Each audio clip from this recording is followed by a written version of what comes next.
Hello, good morning students.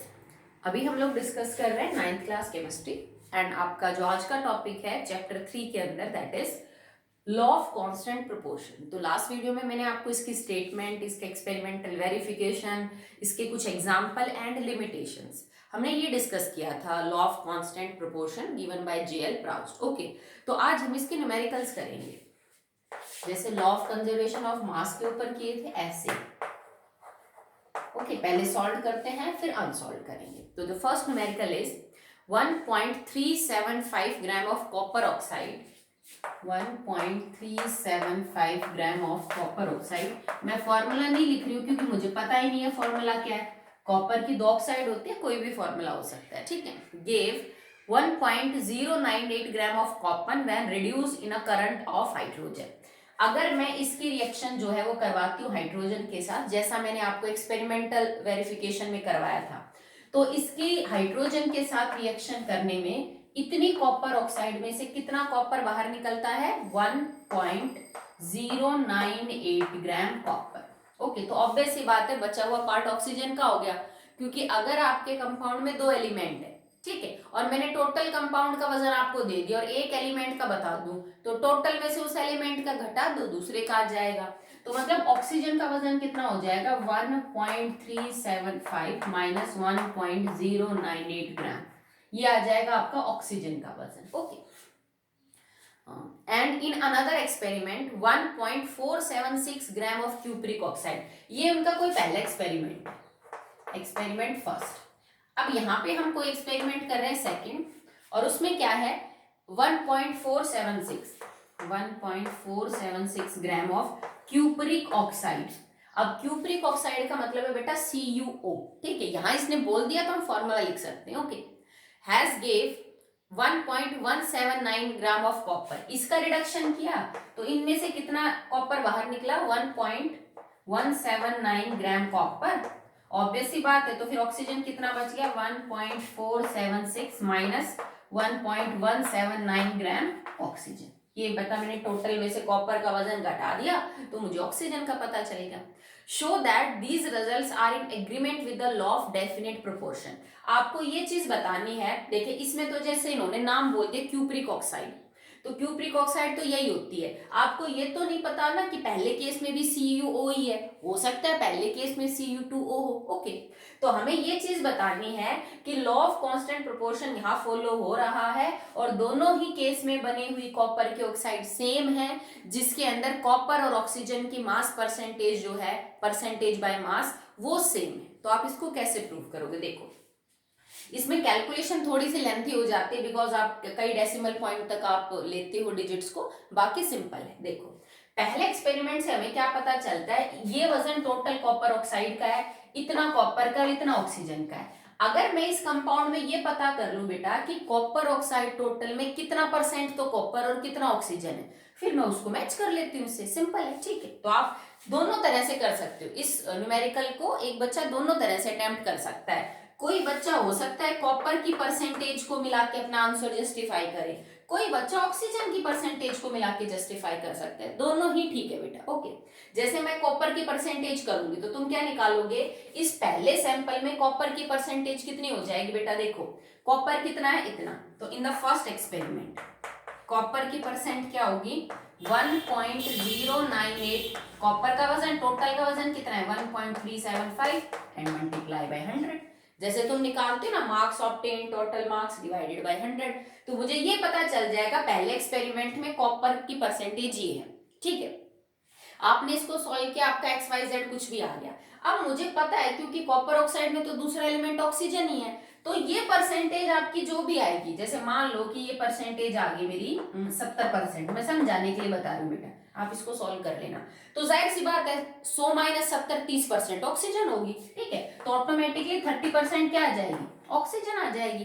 कोई बच्चा you भी, चलो पहले मैं इसको सॉल्व कर देती हूँ फिर ऑक्सीजन से सॉल्व कर लेंगे, ठीक है। Now in the second experiment copper की परसेंटेज क्या है? देखो बेटा, कॉपर सेकेंड एक्सपेरिमेंट में इतना है और टोटल इतना है, तो आप लिख दोगे 1.179 divided by 1.476 and multiply by 100। ठीक है, इसमें आप परसेंटेज निकाल लीजिए। दोनों, अगर ये इक्वेशन, अगर ये जो डाटा है वो लॉ ऑफ कांस्टेंट प्रोपोर्शन को फॉलो करेगा तो दोनों ही केस में कॉपर की परसेंटेज सेम आएगी, तो ऑटोमेटिकली 100 में से घटाने पे ऑक्सीजन की परसेंटेज भी सेम आएगी। ठीक है, अगर सेम आती है तो मतलब आपका आंसर बिल्कुल ठीक है, दोनों ही कंपाउंड CuO है। ओके, चलिए ऐसे कर सकते हो, नहीं तो आप इसको यूं कर लीजिए। ठीक है, कि आप ऑक्सीजन की परसेंटेज निकाल के कॉपर की के लिए 100 माइनस में कर लीजिए। ठीक है, तो फर्स्ट एक्सपेरिमेंट में अगर आप ऑक्सीजन की परसेंटेज निकालोगे तो कैसे होगी, देखो ऑक्सीजन इतना है ना, अब इसको आप सॉल्व कर लेना, इसमें से ये घटा के जो आपका आंसर आया, मान लीजिए मैंने आंसर मान लिया x ग्राम, तो आप क्या लिखते हैं, फर्स्ट एक्सपेरिमेंट में ऑक्सीजन की परसेंटेज x ग्राम बटे में टोटल कितना है 1.375 गुणा में 100। ठीक है, सेकेंड एक्सपेरिमेंट के अंदर ऑक्सीजन की परसेंटेज आपको माइनस करना था, चलो इसको मैं y ग्राम मान लेती हूँ क्योंकि ये तो अलग अलग ही होगा, तो y ग्राम बटे में टोटल कितना था 1.476 मल्टीप्लाई बाय 100। ठीक है, यहां से आप ऑक्सीजन की परसेंटेज निकालो, वो भी सेम ही आएगी क्योंकि कंपाउंड में दो ही चीजें थी, तो 100 माइनस में इस परसेंटेज को करोगे तो कॉपर की निकल जाएगी। ठीक है, तो दोनों केस में आपकी ऑक्सीजन और कॉपर की परसेंटेज बेटा सेम आएगी, मतलब आपका जो रिजल्ट है वो ठीक है और equation law of constant proportion को फॉलो कर रहे। ओके, चलिए ये तो आपका फर्स्ट था। अगला देखिए,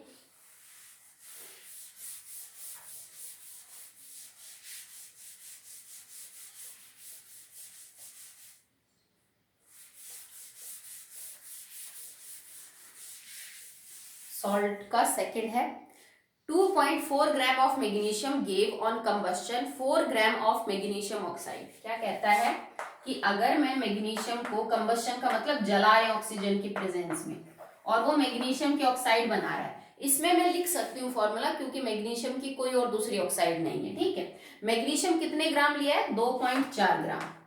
कह रहा है कि अगर मैं 2.4 ग्राम मैग्नीशियम को ऑक्सीजन या हवा की प्रेजेंस में जलाऊं तो मेरे पास 4 ग्राम मैग्नीशियम की ऑक्साइड बनती है।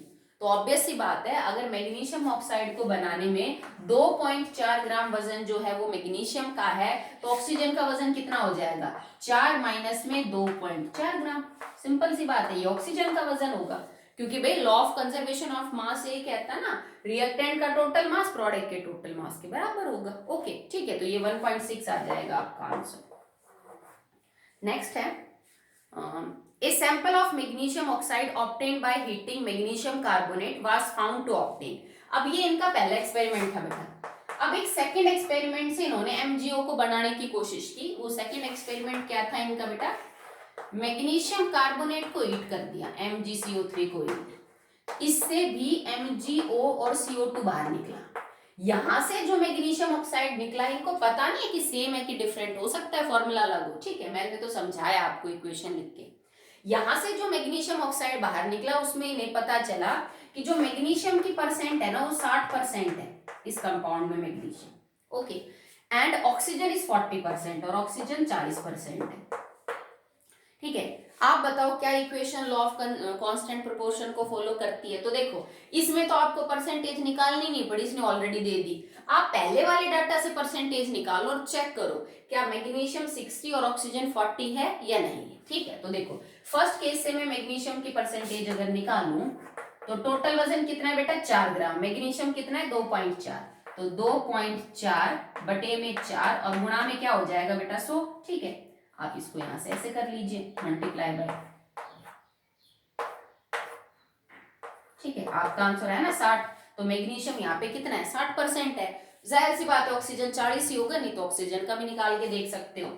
ऑक्सीजन की परसेंटेज क्या हो जाएगी, कितना है बेटा 1.6 डिवाइडेड बाय 4 मल्टीप्लाई बाय 100।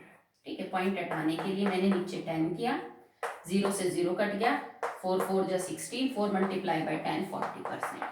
मतलब दोनों ही सैंपल्स में जो आपने MgO कलेक्ट किया है उनमें मैग्नीशियम और ऑक्सीजन 60 और 40% रेस्पेक्टिवली है।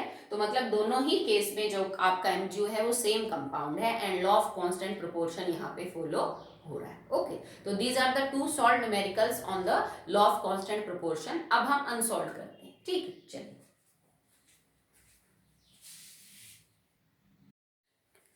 Now some unsolved problem. तो अनसॉल्व्ड के अंदर फर्स्ट देखिए बेटा, in an experiment 6.8 gram of copper was obtained by the reduction of 8.2 gram CU। इन्होंने फॉर्मूला दे रखा है कि मैंने CuO का जो कि 8.2 ग्राम थी उसका रिडक्शन किया, मतलब वही इक्वेशन है बेटा कि आपने इसका हाइड्रोजन के साथ रिएक्शन करी इसकी, तो ये Cu और वाटर में कन्वर्ट हो गया, यही इक्वेशन यूज करेंगे। तो 8.2 ग्राम कॉपर ऑक्साइड का रिडक्शन करने पे कॉपर बाहर निकला 6.8 ग्राम पहले एक्सपेरिमेंट में। Okay, in another experiment 3.4 gram of copper was oxidized and 4 gram of copper oxide are obtained. और एक इन्होंने दूसरा तरीका क्या यूज किया कि कॉपर का ऑक्सीडेशन किया, मतलब कॉपर के ऑक्सीजन के साथ रिएक्शन करके CuO बनाया। दो तरीके यूज किए CuO को बनाने के लिए। यहाँ इन्होंने क्या किया है कि कॉपर लिया 3.4 ग्राम, ठीक है, ऑक्सीडाइज, एंड यहाँ जो बना है क्यूप्रिक ऑक्साइड वो 4.1 ग्राम, ठीक है। और बस आपको यही प्रूव करना है कि show that the law follows law of constant proportion, equation follow करती है। तो देखो सेम है बेटा, परसेंटेज निकालो और कुछ नहीं करना। तो ये आपका फर्स्ट एक्सपेरिमेंट था, ये आपका सेकेंड एक्सपेरिमेंट है। इन द फर्स्ट एक्सपेरिमेंट पहले कॉपर की परसेंटेज से भी प्रूव कर सकते हो, ऑक्सीजन की 100 माइनस हो जाएगी, ऑक्सीजन की परसेंटेज भी निकाल सकते हो, कॉपर फिर 100 माइनस कर लोगे, दोनों तरह से आपका आंसर ठीक है, ठीक है। तो पहले एक्सपेरिमेंट में कॉपर ऑक्साइड टोटल इतना, कॉपर इतना है, तो percentage of copper is 6.8 divided by 8.2 and multiply by 100 हो गई, ठीक है। इन द सेकेंड एक्सपेरिमेंट, अब इस एक्सपेरिमेंट में देखो टोटल वजन कितना कॉपर ऑक्साइड का 4.1, इसमें कॉपर कितना 3.4, तो हम लिखेंगे कॉपर की परसेंटेज हो गई 3.4 divided by 4.1 and multiply by 100। ये दोनों आपकी सेम आनी चाहिए। कोई बच्चा अगर ऑक्सीजन की करना चाहता है तो वो ऑक्सीजन की कर सकता है। जैसे ऑक्सीजन का पहले मास निकाल लेना, टोटल 8.2 है, इसमें से 6.8 कॉपर है, तो ऑक्सीजन का कितना हो जाएगा 8.2 माइनस में 6.8, ठीक है। यहाँ पे भी टोटल वजन 4.1 है, कॉपर का 3.4 है, तो ऑक्सीजन का कितना हो जाएगा 4.1 माइनस में 3.4। जो ऑक्सीजन का मास निकल के है उसको भाग कर दो टोटल से आप, ठीक है, और गुणा में आप 100 कर दीजिए। नहीं तो यहां से अगर कॉपर का निकल के आएगा तो दो ही तो एलिमेंट है, दूसरे का 100 में से माइनस कर दो, तो सेम आना चाहिए आपका। कई बार अप्रोक्सीमेटली भी सेम आ जाता है, जैसे मान लो एक केस में तो कॉपर का मास निकल के आएगा 72% और एक में निकल के आएगा 72.02%, तो अप्रोक्सीमेटली वो हमारा सेम ही माना जाएगा। बहुत ज्यादा वेरिएशन जो है वो नहीं होना चाहिए, ठीक है। चलिए नेक्स्ट देखिए,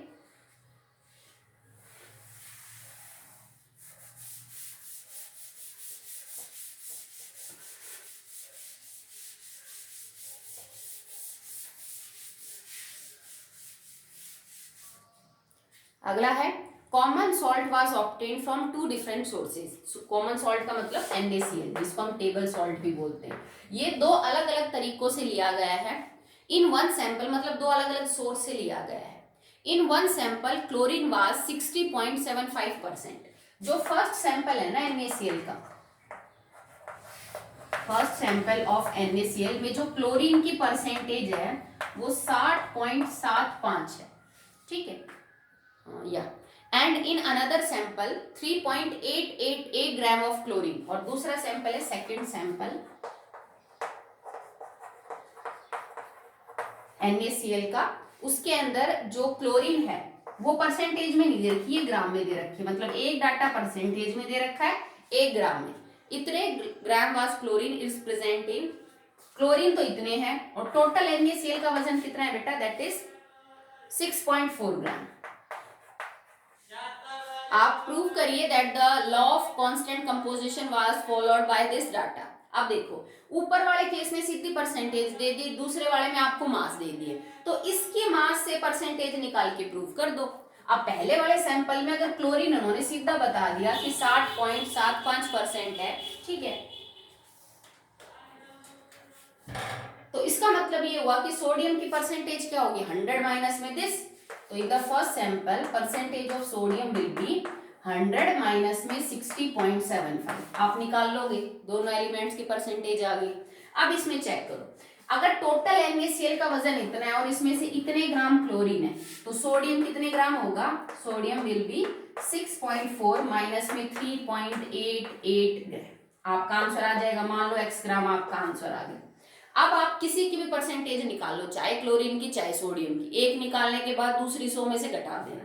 तो इन द सेकेंड सैंपल, क्योंकि पहले सैंपल में तो ऑलरेडी परसेंटेज गिवन है, in the second sample okay sodium percentage of sodium will be, कैसे निकालेंगे देखो, पर चलो क्लोरीन का वजन सीधा दे रखा है, नहीं तो घटाना पड़ेगा, क्लोरीन की निकाल लो, नहीं तो मुझे x सॉल्व करना पड़ेगा। क्लोरीन की परसेंटेज क्या हो जाएगी 3.888 बटे में 6.4 और गुणा में 100। तो आप ये मैच कर लेना, क्या आपका ये आंसर यही है, अप्रोक्सीमेट यही होना चाहिए, तब तुम्हारा लॉ फॉलो हो रहा है। अगर मुझे यहाँ पे सोडियम की परसेंटेज निकालनी पड़ती तो ये जो आपने आंसर निकाला है ये x ग्राम, ये आप ऊपर रख देते, डिवाइड बाय टोटल कितना है आपका, वही 6.4 एंड मल्टीप्लाई बाय बेटा 100 हो जाता। तो आपका आंसर अप्रोक्सीमेटली ये आना चाहिए था, जब आप 100 में से 60.75 को क्या कर दोगे, सब्ट्रैक्ट कर दोगे। Okay, so that will be all in the law, that is law of constant proportion. हमने इसके न्यूमेरिकल कर लिए हैं और उसके बाद इसका जो जितना भी पोर्शन था वो कंप्लीट हो चुका है। अब एक दो न्यूमेरिकल मैं आपको अपनी तरफ से जो है वो दे देती हूँ।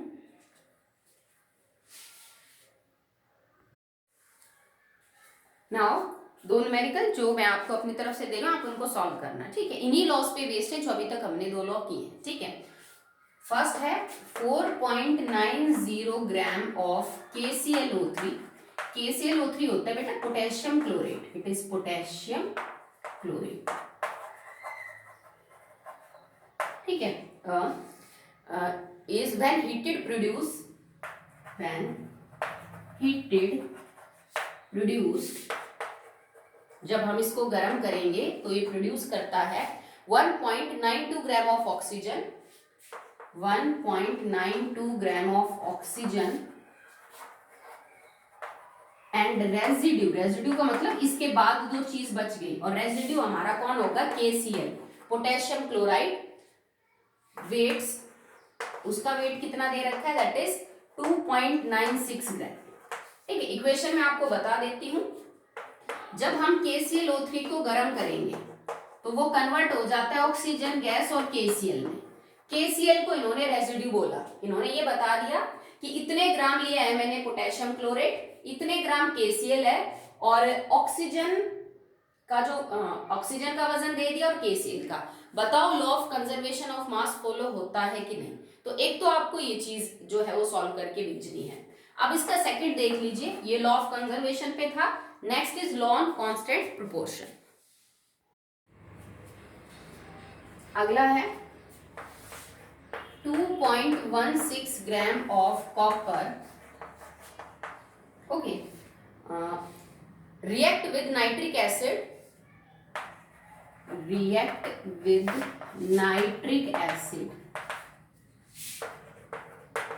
okay, to give 2.70 gram of copper oxide, to give 2.70 gram of copper oxide. इन्होंने कॉपर बोला, ये नहीं बोला कि क्यूप्रिक है कि क्यूप्रेस है, तो हमें फॉर्मूला नहीं पता भी, ठीक है। इन अनदर एक्सपेरिमेंट, ये पहले एक्सपेरिमेंट का डाटा है, इन another experiment, okay, 1.15 gram of copper oxide, 1.15 gram of copper oxide, okay, upon reduction with hydrogen gave 0.92 gram of copper oxide, on reduction with hydrogen gave 0.92 gram copper. Okay, आपको दो data दे रखे हैं बेटा। पहले वाले case में हमने copper oxide बनाया कॉपर की HNO3 नाइट्रिक एसिड HNO3 के साथ रिएक्शन करके। आप यहाँ पे इक्वेशन में से लिख भी सकते हैं बट जरूरी नहीं है, ठीक है, तुम्हें समझ नहीं आएगी, थोड़ी बड़ी है। और सेकंड एक्सपेरिमेंट में तो वही इक्वेशन है, CuO प्लस में H2 gets converted into Cu and H2O। तो इन्होंने दोनों का डाटा बता रखा है, इतने ग्राम कॉपर ऑक्साइड इतने ग्राम कॉपर। आप ये प्रूव करो कि ये दोनों जो डाटा आपको दिए हुए हैं लॉ ऑफ कांस्टेंट प्रोपोर्शन को फॉलो करते हैं। बड़ी सिंपल न्यूमेरिकल है। आप जिन तुम्हारे बुक में ज्यादातर कॉपर का एग्जांपल आ रहा है, पर बहुत से ऐसे मेटल होते हैं बेटा वो एक से ज्यादा कंपाउंड बनाते हैं ऑक्सीजन के साथ। लेड की कई ऑक्साइड हैं, जैसे कि फॉर एग्जांपल क्रोमियम की कई ऑक्साइड है, मैग्नीज की कई ऑक्साइड है। तो हायर क्लासेस में वो अपने एग्जाम्पल का जो थोड़ा स्कोप है वो और बढ़ा देगा। अभी वो आपको सिंपल ही एग्जाम्पल दे रहा है, ठीक है। तो बात यही रहेगी, इसी टाइप का क्वेश्चन रहेगा और आपका पैटर्न भी सेम रहेगा। आपको सिर्फ ये प्रूफ करना है कि इन 2, 3 या 4 एक्सपेरिमेंट, हो सकता है कि अब तक तो वो 2 में ही कंपैरिजन करवा रहा है, हो सकता है वो 3 एक्सपेरिमेंट का डाटा कंपेयर करवाए, 4 एक्सपेरिमेंट का करवाए। तो आपको सिर्फ एक बात प्रूव करनी है कि हर एलिमेंट की अगर मैं मास परसेंटेज निकाल के उसको सेम बता देती हूं तो आपका रिजल्ट प्रूव हो जाएगा। जैसे मैंने किसी सैंपल में देखा कि एक कंपाउंड ए, बी और सी 3 एलिमेंट से मिलके बन रहा है। 3 अलग अलग तरीकों से मैंने इसको कलेक्ट किया और तीनों ही तरीकों से ए, बी और सी तीनों की परसेंटेज सेम निकल के आई, तो मतलब ये एक ही कंपाउंड है। नहीं तो बेटा 3 एलिमेंट तो मिलके दुनिया भर के कंपाउंड बना सकते हैं। हो सकता है ये ABC फॉर्मूला हो सकता है A2BC फॉर्मूला हो सकता है A2B ये फॉर्मूला हो सकता है A2B2C फॉर्मूला हो। दुनिया भर के ऑप्शन है ना आपके पास। तो अगर तीनों एलिमेंट्स की मास परसेंटेज सेम है, then you can prove that कि these compounds are actually same. Okay, so आज के लिए इतना ही। नेक्स्ट वीडियो में नेक्स्ट टॉपिक स्टार्ट करेंगे।